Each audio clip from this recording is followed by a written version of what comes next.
Hiya, welcome to another episode of Swim for Land.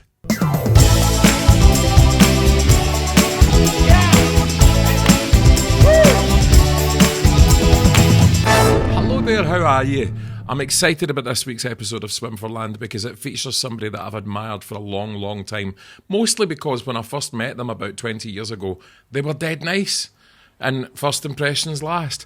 Over the years, I've watched this person become a real advocate for talking about mental health problems, even back in the day when society was less understanding and less kind about it. So I'm really looking forward to bringing that chat with you. First of all, I'd like to give a big shout out to my sponsors, RHA Audio, who make my favourite headphones. I'm going to talk a little bit more about that later on at the end of the episode. But for now, I want to bring you this lovely chat that I had recently with the fantastic Gail Porter.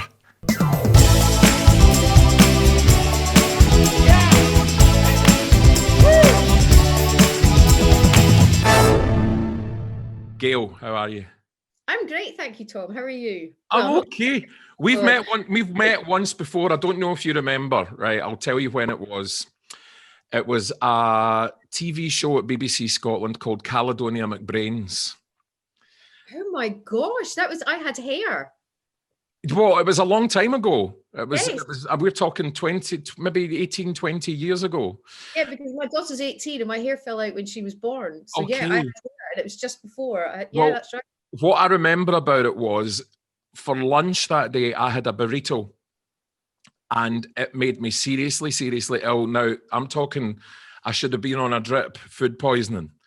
But this was my first... Don't name it where you got it from. Don't name it. No. I think it was probably shut down not long after. But I remember I was on the opposing team to you. So it was me and Karen Dunbar and somebody else. And then you and Fred Macaulay and somebody else. And I remember... Like in dream teams. Yeah, absolutely. The producers were saying to me, look, we'll phone and get somebody else to go on in your place because you're so ill. But this was my first ever telly thing and I didn't want to fuck it up. So I was going, no, I'm fine. I'm absolutely fine. And you came over and you were so nice to me and you went and got me a drink of water and you chatted to me and you were just absolutely lovely. And I've never forgotten that. I just went, God, it's just so kind. And I just knew you were a good person. Like me and not the times I went completely mental and was.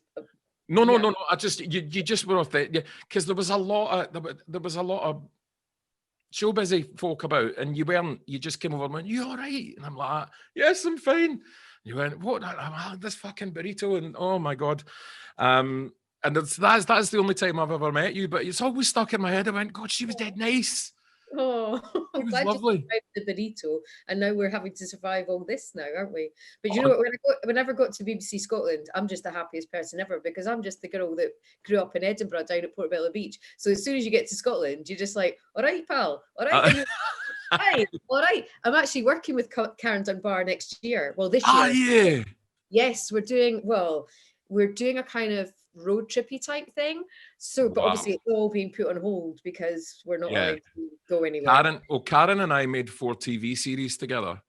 And we had a double act for a long time. So you are going to have the time of your life with Karen. I did the vagina monologues with her in Edinburgh. So I was with her for a week doing that at the Playhouse in Edinburgh, and she's just the nicest person in the world. And the funniest person in the world. She's so funny. So it's basically me and her on the road. Oh God, it's like Thelma and Louise, isn't it? I know. That's what we were saying. We're like, we just don't drive off a cliff at the end of it. Do you know what So listen, Gail, the point of this podcast is it's called Swim for Land. I started it because I'm not a mental health expert. I'm somebody that's dealt with a lot of it, and I've kind of lived through a lot of stuff. And the reason why I wanted to start this was because of this horrible year that we've had. And I thought that my mental health problems were in the rearview mirror, but they came back with a vengeance last summer. And it struck me, but when they came back, I'd had previous knowledge. It was as if I had a little vaccine and I kind of knew what was going on because I'd trod that path before. So I was able to kind of phone the doctor and reach out to people and stuff. But it occurred to me that there's going to be a lot of people that have been plunged into this abstract situation for the first time, and they're not going to recognize it, and it's going to be terrifying. And I don't think the resources are there to support people, because they weren't when I needed it. And so how are they suddenly going to be now? So what I want to do is just talk to people with experience of it. I don't want to go through your whole story, Gail, because it is, we've done, that's been done and you've done that before. All I want to talk about is maybe this past year, how you've dealt with it, what's happened and how you've coped. Because what I found when we went into this, when they first announced this, my friends and family were a bit worried about me, because they thought, oh, well, how's he going to cope with it? Because he's the one that loses the plot. But I almost felt I was an expert at abstract. So it was almost as if the whole world changed to being like me, being an expert on being scared and uncertain and isolating and hibernating. How did you feel at the beginning of this when we went into it? Oh God, well, I've suffered from mental health, anxiety, all sorts of stuff. I've been sectioned. I worry about everything. So I was actually in Edinburgh doing a talk, and I got a phone call saying, I got a phone call in the morning. This was like a week before lockdown or something. And I got a phone call in the morning from my dad. He lived in Marbella. And he's like, oh, how are you doing? I said, yeah, I'm in Edinburgh. I'm doing a talk, blah, blah, blah. Then I get a phone call a bit later from a woman in Spain going, your dad's dead. And I was like, sorry, what? And I had to go into this big talk. But I did it because I thought, right, I'm here now. My head was not processing the entire thing. And then they said, you need to get to Spain, like now, because I think they've got something where if you don't collect the body within a week, it goes I'm not entirely sure what the Spanish, so I don't speak Spanish, I don't know anything. So I just got up, did my talk, got back to the hotel in Edinburgh, straight back to London, booked myself a flight, flew over to Marbella, and had to identify my dad and then get him cremated. And I managed to get back 1 day or 2 days before lockdown. So the flights, I'd booked a flight in the morning. The guys didn't bring the ashes to me. So I was like, right. So I booked another flight, still hadn't turned up. And I said, look, you have to get me my dad's ashes by tonight, because I need to get back home. I'm not getting locked down in Spain. I mean, you're lovely and everyone's great. I don't speak Spanish. Yeah. And I want to get my dad home, and I've got a daughter. And so, yeah, I didn't really have time to think, to be honest with you. I got home and I was just so relieved to get home. And then suddenly I realized I can't go anywhere. I can't do anything. And I had all my dad's legal stuff to deal with. And of course, nobody's answering the phones. And I'm sitting, I literally had like paperwork all over the floor. So that kept me going because I got back and I had terrible cough. I'd phoned the doctor and they said I couldn't breathe properly. They said, don't come in, phone 111, like you, phone 111. And if it gets really bad, phone 999 and get an ambulance. I was like, oh, great. I'm going to die in my flat with a cat and a dead dad. Yeah. Like, what is, you laugh about it now. Not ideal, aye.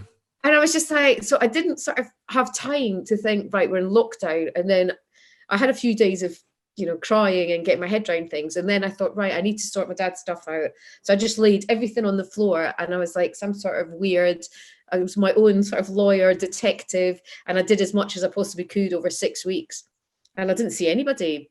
I was literally waving out the windows at people walking past. So yeah, it's all been a bit weird. And so it will be a year this March that it happened. And I'm still sitting in the house with a cat. I know, I'm still sitting in the same chair with 2 cats. And I've got to really know my cats this past year, because normally I'm just, for the first couple of months, they were staring at me going, what are you doing in our house all day? Normally you leave. But I think even when I get ill and stuff, I've never spent as much time with them, and I've kind of bonded with them a bit now. Instead of shouting, get out the road at them, I sort of say, excuse me, things like that. It's just, we've got, who's that? That's Pickles in the background. Pickles.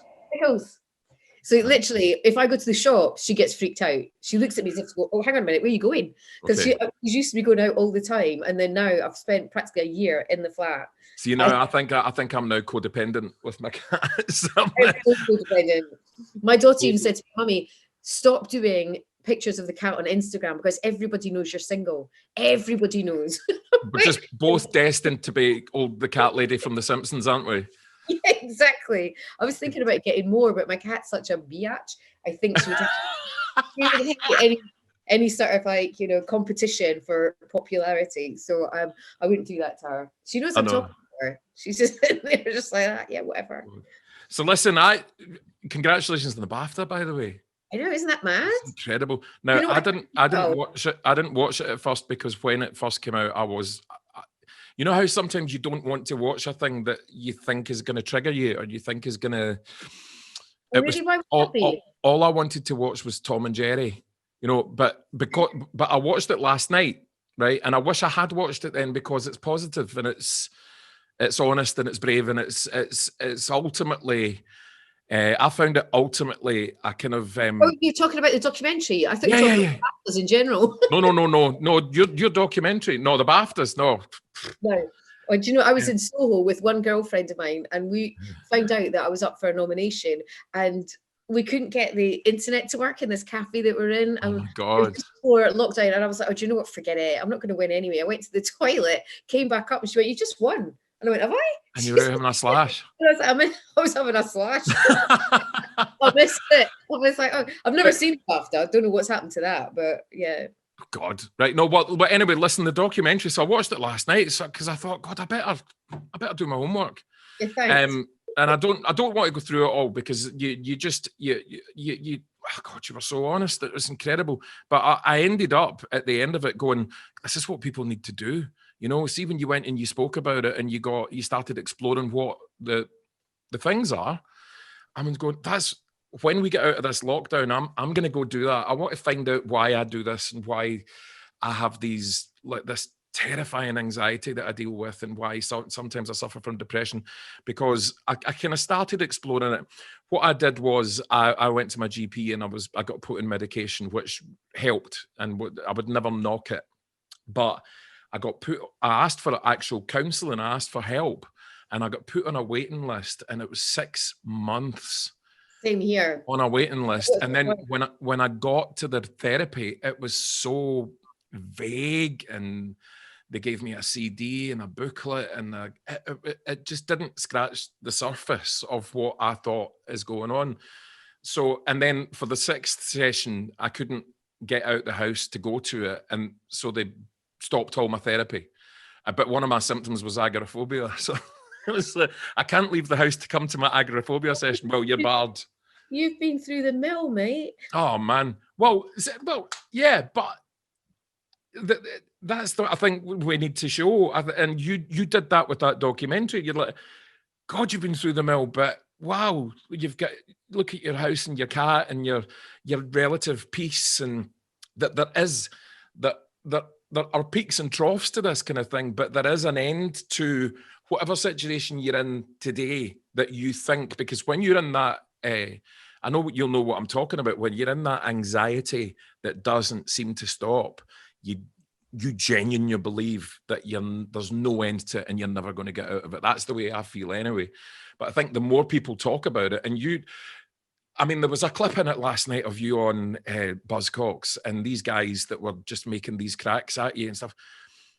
That wouldn't happen now. That's just one. Right, okay. Well, that wouldn't happen now. Name and shame, Mark Lamar. That wouldn't happen now. No. So even in 10 years, well, it might, but it doesn't. People don't put up with it anymore. So, but in that 15 years, whatever it is, I think that societies, and by society, I mean my family and my friends' attitude to mental health has changed a bit. It needs to change more. But the stuff you were talking about in that documentary, 10 years ago, we wouldn't have been able to talk about that without being labelled. But you were 10 years ago and you were getting labelled with all the crap. Yeah, I got all of it. And then I got sectioned for no reason. Well, not no reason. I did sort of lash out, but I was just asking for help, and then it wasn't happening. And then because I had no family members in London, and the ex-boyfriend said, well, I don't know if she's going to be a danger to herself. I'm not sure. And so a doctor just signed it on my dad's behalf, who was in Spain, and he said, right, we can section you for 28 days. And I was like, for what? And then that was me And how is that going to? Did you get any help when you were in there? There was nobody there. There was no doctors. There was no nothing. I just got loads and loads of drugs. So I refused to take them on the first couple of days. But then once I realised there was security to make sure we didn't get out. It was proper one flew over the cuckoo's nest stuff. I've written a book about it. And then eventually a whole bunch of doctors came in after about 15 days or something. And they sat me down and they were all looking at their wee clipboards and doing their whatever noddy head things. And then they went, "We're really sorry, you shouldn't have been in here.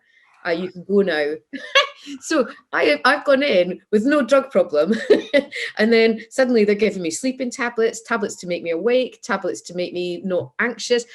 I don't take medication. I totally respect that you take medication. Didn't work for me. But when I was in that place and I had nobody to talk to, and there was nice people in there, but there was people with serious problems. Yeah.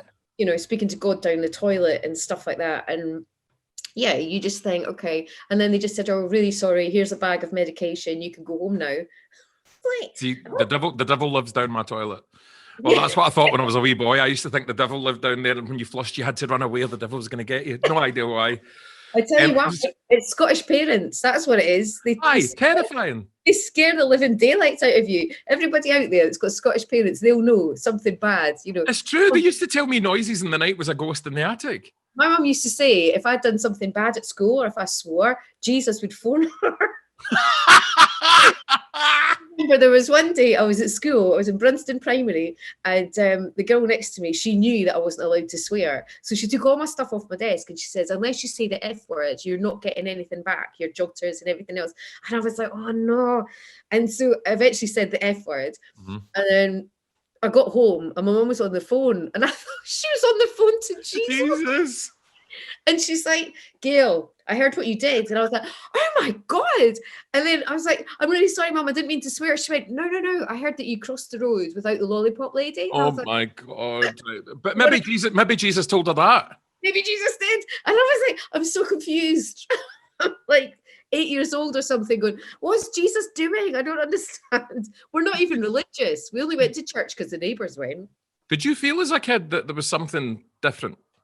Yeah, always. I was always doing just weird things. Even like, I don't know, I was always just a little bit off. And my friends would always go, "You're a bit weird."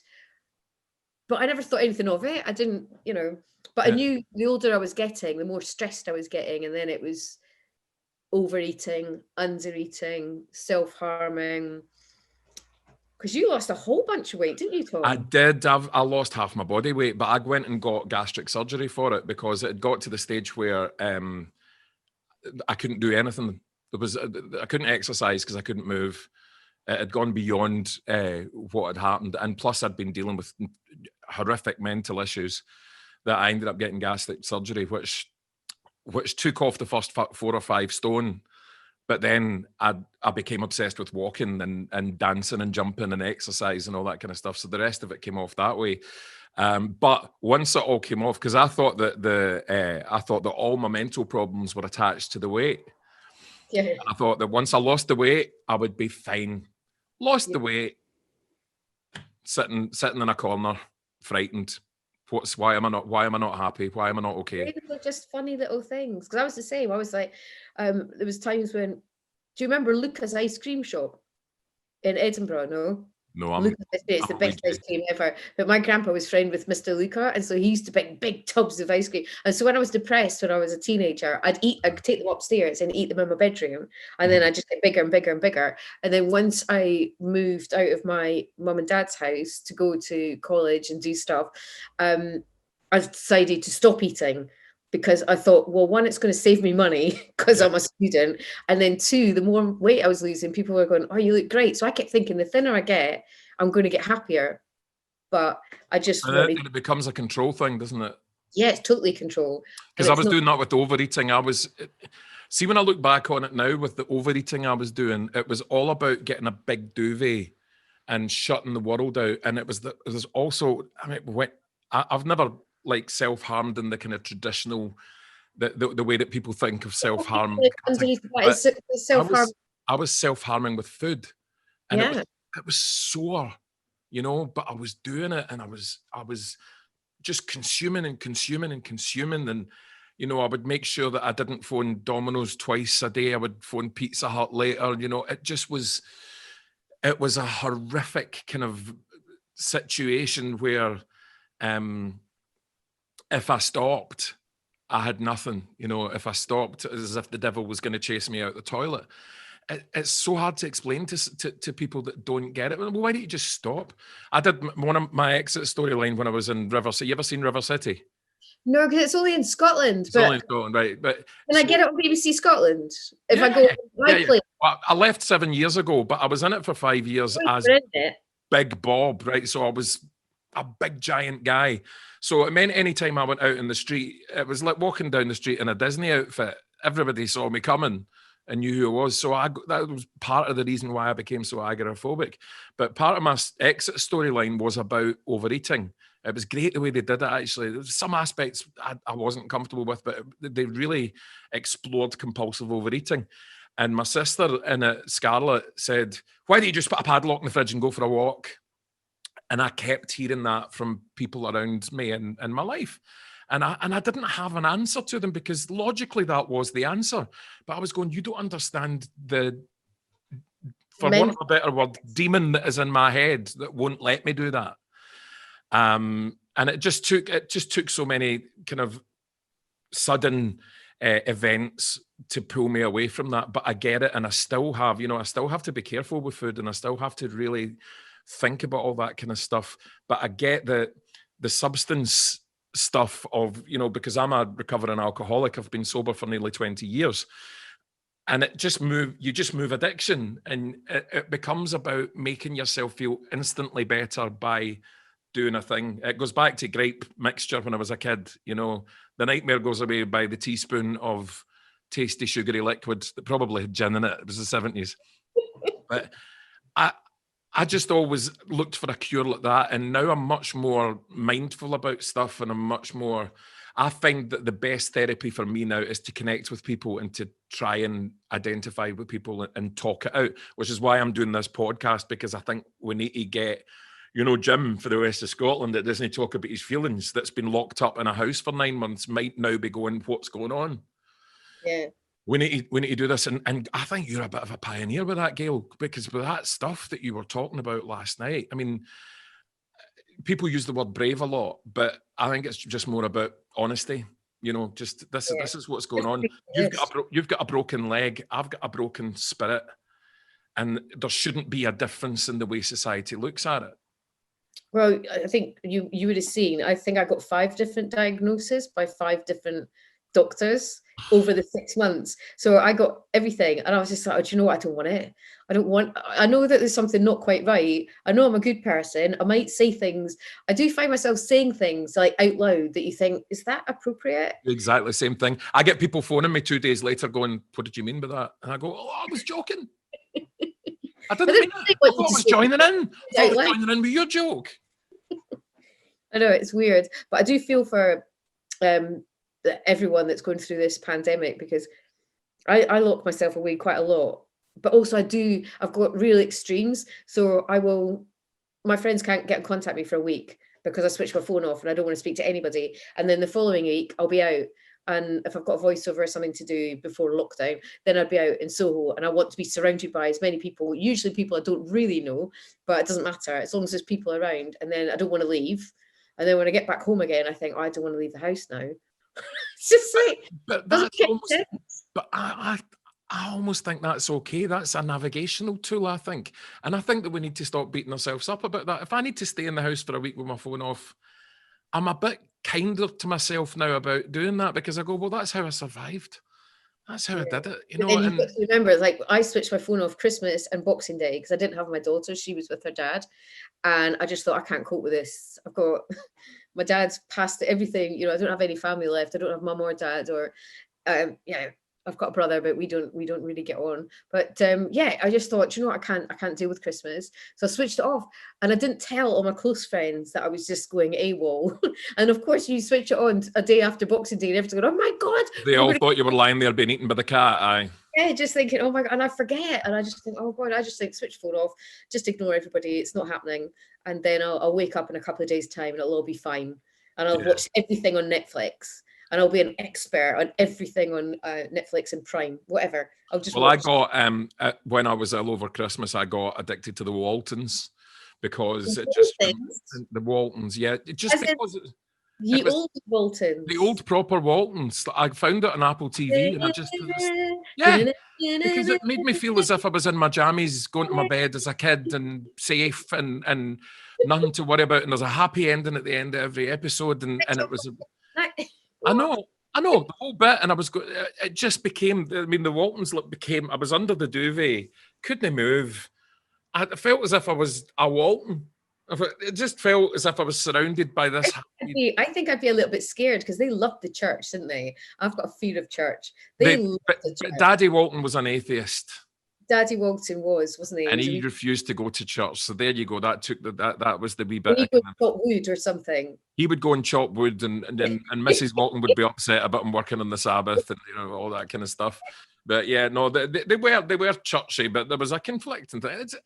It was syrupy shite. It was syrupy shite that I needed to watch. I think I'd go probably Mork and Mindy. I did love a bit of Mork and Mindy when I was a kid. And Monkey. Did you remember Monkey? Monkey. Yeah. From an egg on a mountain top. Yeah, it always freaked me out a little bit, Monkey. I loved it so much because I was doing martial arts at the time, so I thought I was Monkey. What's going on now? I mean, because there is a light at the end of the tunnel. Now, they're telling us this, and I've got to believe that there's going to be a light at the end of the tunnel with all this, and we're going to be re-emerging into the real world again, which I'm worried about because I've got used to now just sitting in the house. I mean, I go out every day. I do my hour. I do an hour's run. Well, sort of like 45 minutes run, and then 15 minutes go to the shops and make sure that everyone's got their stuff, because some of my neighbours don't want to leave the house, which is fair enough. Let me. So I just like pop notes in and go, anyone want anything? I don't have a car, so don't ask me for loads of shit. But do like basics? I can take basics down. So I do that, and there's a food bank around the corner, so I go up and drop stuff off up there. So I keep myself busy, but I tend to get up I don't sleep very well. I wake up about 5 or 6 in the morning, get up, shower, get dressed, and then I go, where am I going? I don't know. And actually, it was so exciting. So I went, I'm going to speak to Tom today. I put some mascara on just for you. I didn't do my fantastic. I left that. I do a radio show on a Saturday night from the house, right?